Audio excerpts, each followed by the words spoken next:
Je me pose souvent la question, qu'est-ce que c'est d'être un métis? Aujourd'hui, l'identité métisse est un sujet controversé, un sujet de débat qui est souvent mal compris. Est-ce qu'on réfère simplement à une ascendance européenne et autochtone? Ou est-ce que c'est plus que ça? La réponse est très nuancée et parfois difficile à comprendre. Depuis que je suis toute jeune, ma mère me dit que je suis métisse. Mais mon identité est assez complexe. Je la vis à plusieurs niveaux. Du côté linguistique, le français, c'est ma langue maternelle. Moi, je fais mon smudge sur ma tête pour les bonnes pensées. Mais culturellement et spirituellement, je me sens beaucoup plus près des Autochtones. Mon identité métisse, c'est aussi une fierté familiale, politique et historique, au sujet d'un peuple et d'une nation fondatrice, ici, au Manitoba. Mon nom est Amy Craft et je suis métisse de la Rivière-Rouge. Je pars à l'aventure pour rencontrer d'autres personnes qui s'identifient comme métisses. Qu'est-ce que je vais retrouver sur ce chemin? Je veux découvrir leur monde, comment ils vivent, comment ils se voient. Je veux entendre leurs histoires et explorer comment ils se définissent.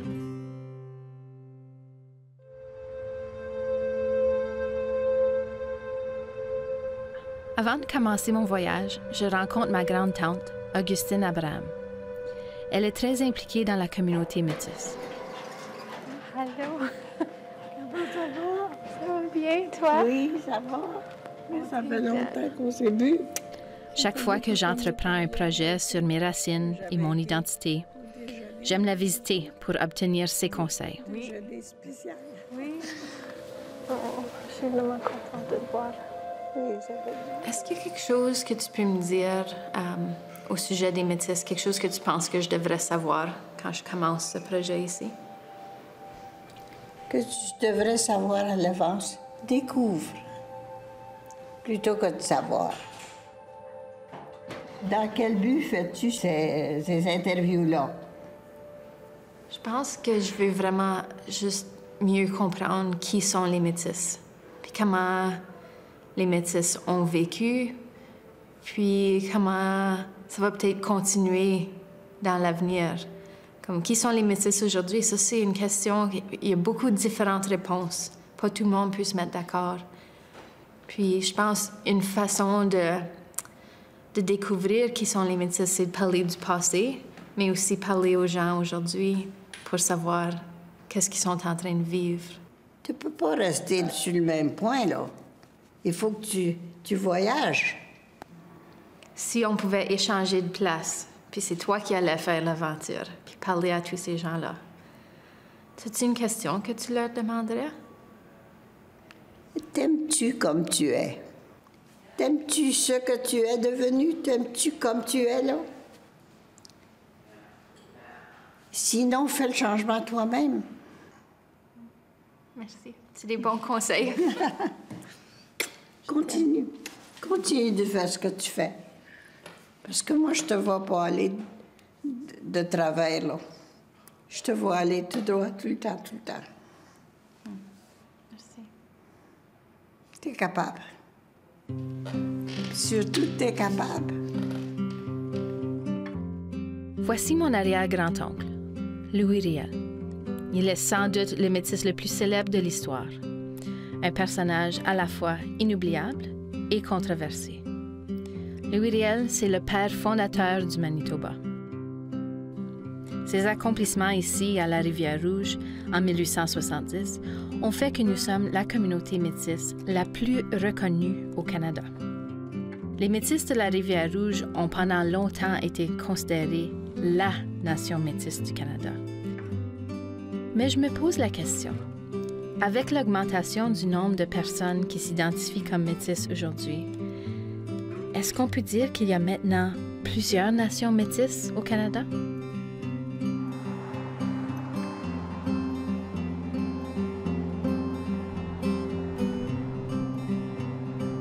Je rencontre le père Guy Lavallée à Saint-Laurent, une communauté métisse au Manitoba, pour découvrir pourquoi les Métis de la Rivière-Rouge se considèrent comme la nation métisse.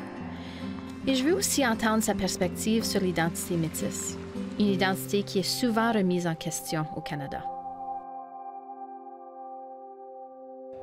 Mes deux parents sont nés à Saint-Laurent, mariés le 2 août 1910. Ils ont eu 14 enfants. Je suis le plus jeune et le plus sage. OK. Et je suis né, moi, juste avant l'année 1940, le 15 novembre 1939. Presque 30 ans que ma mère a eu des enfants. As-tu toujours su que tu étais métisse? Non. Jusqu'à l'âge de...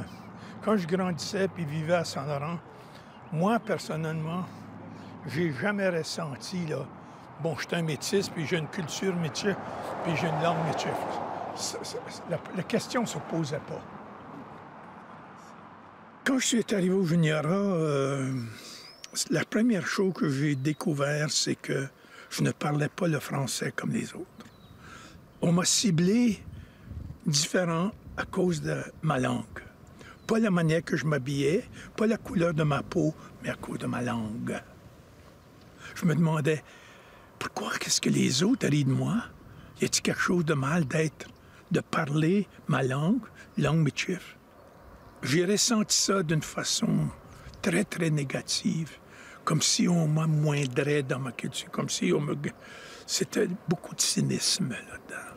Alors, comment est-ce qu'on passe de ça à la fierté que tu exemplifies depuis, disons, les années 70 et encore aujourd'hui? Je me suis dit, non. Je renierai jamais ma culture métisse, mon identité métisse, puis ma langue métisse. Jamais. Je suis devenu ce qu'on appelle underground. J'étais blanc en dehors, mais brun à l'intérieur.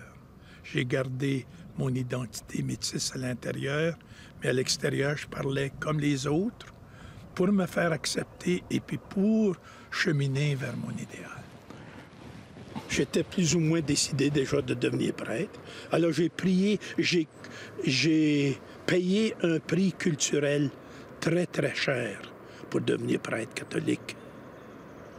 J'ai dû abdiquer mon identité ouvertement puis aller underground. Puis ça, mais ça a fait mal, évidemment. Mais je comprenais pas toute l'ampleur de cette question-là dans ce temps. Je suis content de te présenter Amy Craft. Dans les années 80, le père de la Vallée travaille sur son mémoire de maîtrise en anthropologie socioculturelle à l'Université de la Colombie-Britannique. Il documente l'histoire de la vie des Métis de Saint-Laurent au Manitoba. Comment c'était quand tu as commencé la pêche? Quel instrument, quel moyen, les outils vous servez? Quand j'ai commencé la pêche, moi, il y allait avec des times de chevaux, des chanquiers, où il allait coucher sur le lac pendant une semaine. Pas le lundi, pour s'en venir vendredi, samedi. Pendant ses recherches, il a accumulé plus de 50 heures d'entrevues avec les gens de sa communauté. Une partie de sa recherche porte sur la langue Michif.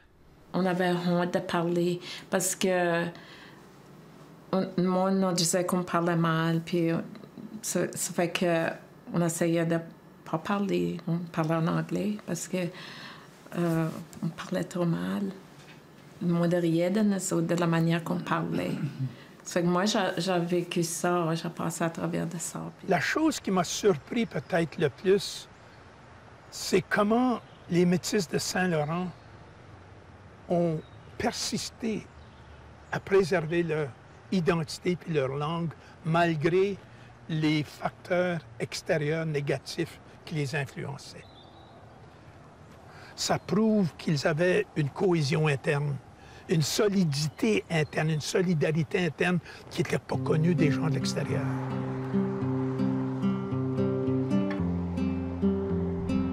Mon grand-père et ses sœurs se parlaient en Michif, c'est des choses qu'on voyait, mais on n'avait pas la chance de participer, puis c'était certainement découragé quand on était plus jeune.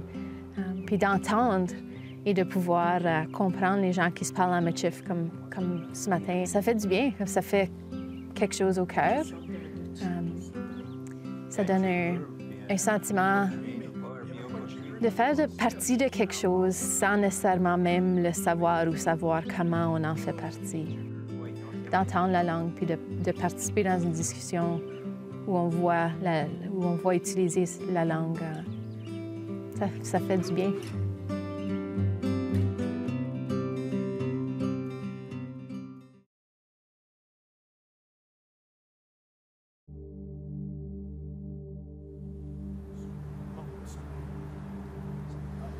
Alors, pour toi, c'est qui un métis? Le mot métis est ambigu parce qu'on dirait que ça nous restreint dans sa compréhension que c'est seulement quelque chose de biologique. Mais c'est plus que ça.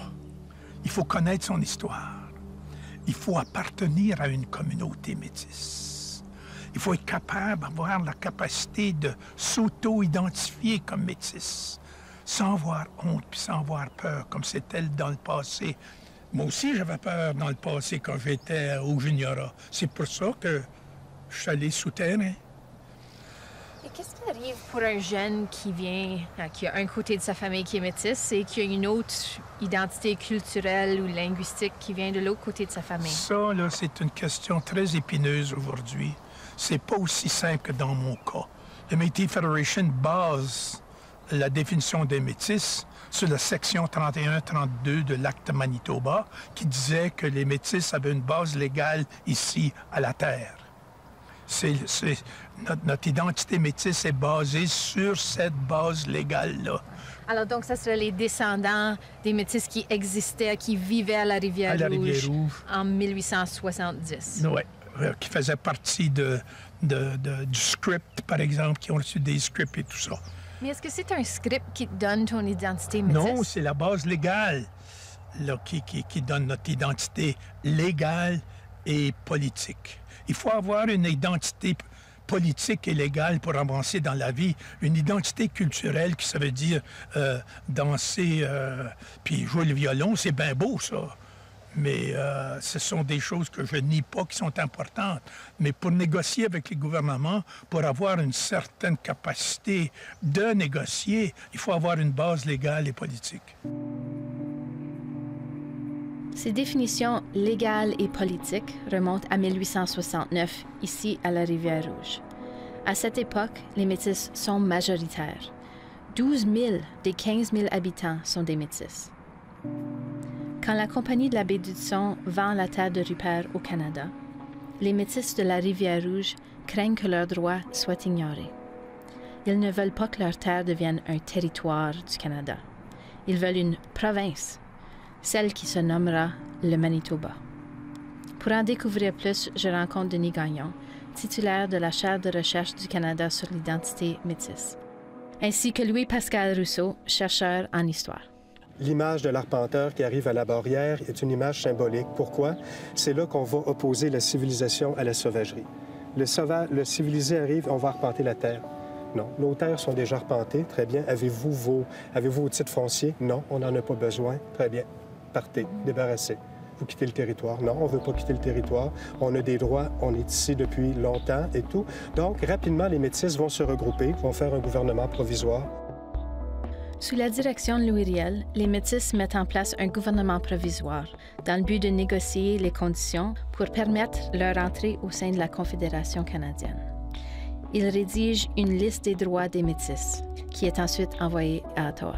À cette époque-là, on est dans une atmosphère de prise en charge du peuple par lui-même, c'est-à-dire qu'on émerge avec l'idée de cristalliser les identités des peuples autour de l'idée d'une nation. C'est l'époque où on met en place les hymnes nationaux, les drapeaux, les parlements, les cours de justice, les armées nationales. Et Louis Riel transporte ce bagage-là à la Rivière-Rouge. Et il y a une élite métisse qui travaille à cristalliser l'identité de ces gens-là autour de l'idée d'une nation. Au moment de la résistance à la Rivière-Rouge, Thomas Scott, un agitateur écossais, est jugé et exécuté pour trahison par le gouvernement de Louis Riel. Le gouvernement canadien voit les actes de Riel comme une trahison et il veut qu'il soit exécuté. Riel s'exile aux États-Unis. Malgré tout, le gouvernement fédéral adopte, tel que proposé par le gouvernement provisoire, l'Acte du Manitoba. Cet acte reconnaît le titre des Métis à la terre et promet 1 400 000 acres de terrain pour les enfants des Métis. Le gouvernement leur attribue un scrip ou un certificat pour ces terres. Mais la plupart d'entre eux ne recevront jamais la terre qui leur avait été promise. Mais ce qui est arrivé, il y a eu de la fraude, les orangistes, les avocats, les spéculateurs sont arrivés, ils ont fraudé, comme qu'on dit, le nom des Métis sur le certificat, puis ils se sont accaparés des terres des Métis. C'est ça Et puis le gouvernement, lui, dans l'acte du Manitoba, avait bien dit, nous sommes responsables des Métis et de leurs terres, et nous allons leur compenser 1 400 000 acres. Et puis...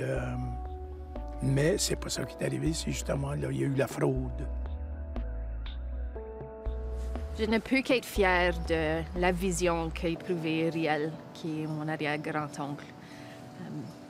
La façon qu'il a prévu l'entrée en confédération du Manitoba, avec une place égale à la table dans le Canada constitutionnel. C'était avant-gardiste à l'époque, mais on voit maintenant qu'ils avaient en tête vraiment une vision pour notre peuple qui ressent ses échos aujourd'hui, qui a une place, qui prend une plus grande place constitutionnelle. Et il reste à voir ce qui va arriver encore dans l'avenir.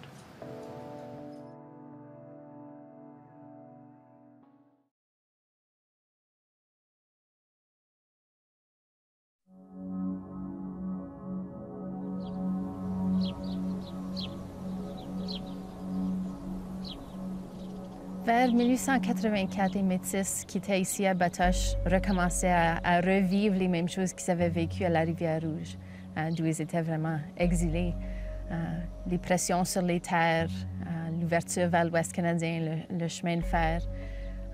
Avec toute cette pression, ils sont allés retrouver Louis Riel au Montana. Ils l'ont rapporté ici à Batoche et ils ont formé un autre gouvernement provisoire pour Batoche. Tout s'est terminé en bataille entre les soldats canadiens et les Métis ici à Batoche au mois de mai 1885. Et en fin de compte, quand les choses sont mal tournées dans la bataille de Batoche, Gabriel Dumont est reparti vers les États-Unis avec plusieurs des soldats Métis. Louis Riel a été arrêté, il a été jugé et finalement a été pendu pour un crime de haute trahison.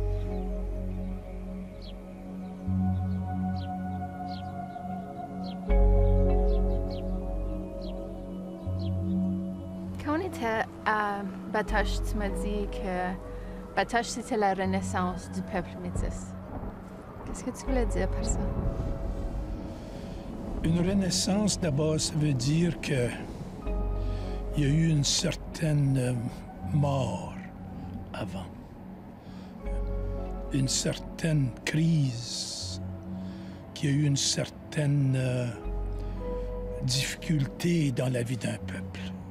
À Batoche, et ça a été une faillite, mais une faillite magnifique. Mais à cause de ça, il y a eu ensuite la Renaissance. Et puis, avec la pendaison de Riel, évidemment, comme on le sait, le peuple métis a été obligé d'aller ce qu'on appelle underground. Tu n'avais pas le droit de t'exprimer ouvertement que tu étais un métis, autrement, tu pouvais être jeté en prison. Mes parents ont dit ça, moi, en 1910, à Saint-Laurent. Les polices montées venaient et leur disaient « Vous n'avez pas le droit de vous identifier comme métis.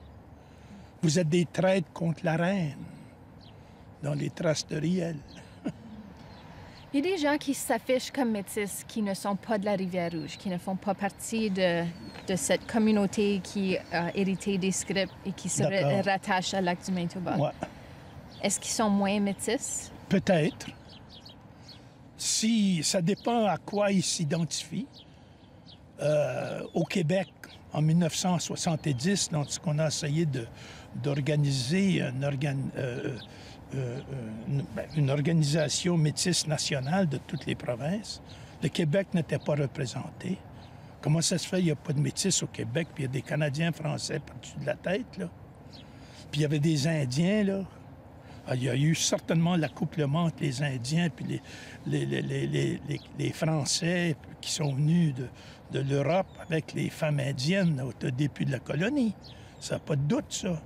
Mais comment se fait qu'il n'y a pas de peuple métis après 300 ans au Québec?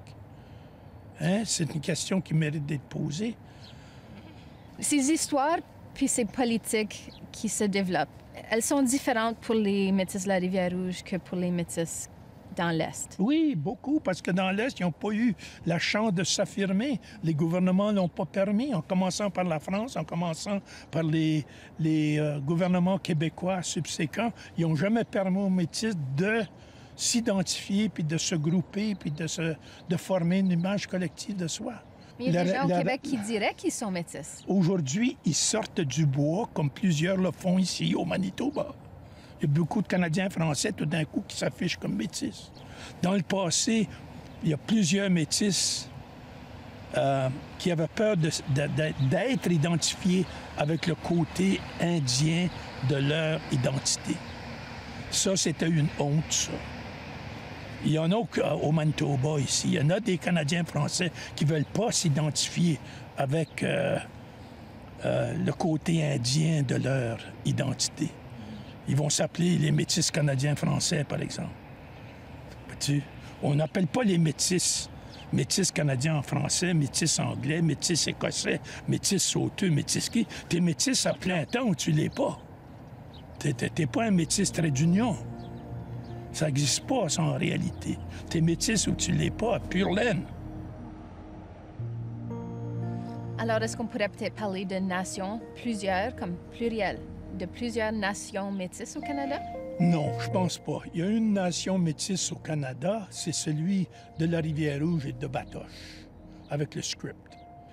Dire qu'il y a plusieurs nations métisses, on ne peut rien y faire s'il y en a qui veulent s'identifier comme ça. C'est leur droit. S'ils veulent se voir différemment, ils ont vécu probablement une histoire différente. Ouais.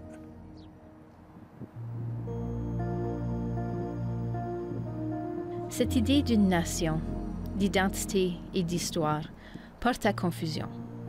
Est-ce que les Métis qui n'ont pas affiché leur identité en tant que telle sont moins Métis que les Métis de la Rivière-Rouge? Est-ce que le fait de les avoir opprimés pendant des années leur a enlevé une identité qu'ils réclament aujourd'hui? Le père Lavallée m'a parlé de l'oppression des Métis de la Rivière-Rouge, des temps où on ne pouvait pas s'afficher comme Métis, où on était obligé d'aller underground. Est-ce qu'on risque de faire la même chose à ceux qui s'affichent maintenant comme Métis si on leur dit qu'ils ne le sont pas?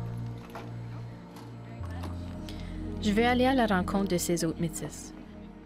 Je veux découvrir comment ils vivent leur vie, ce que ça veut dire pour eux d'être Métis.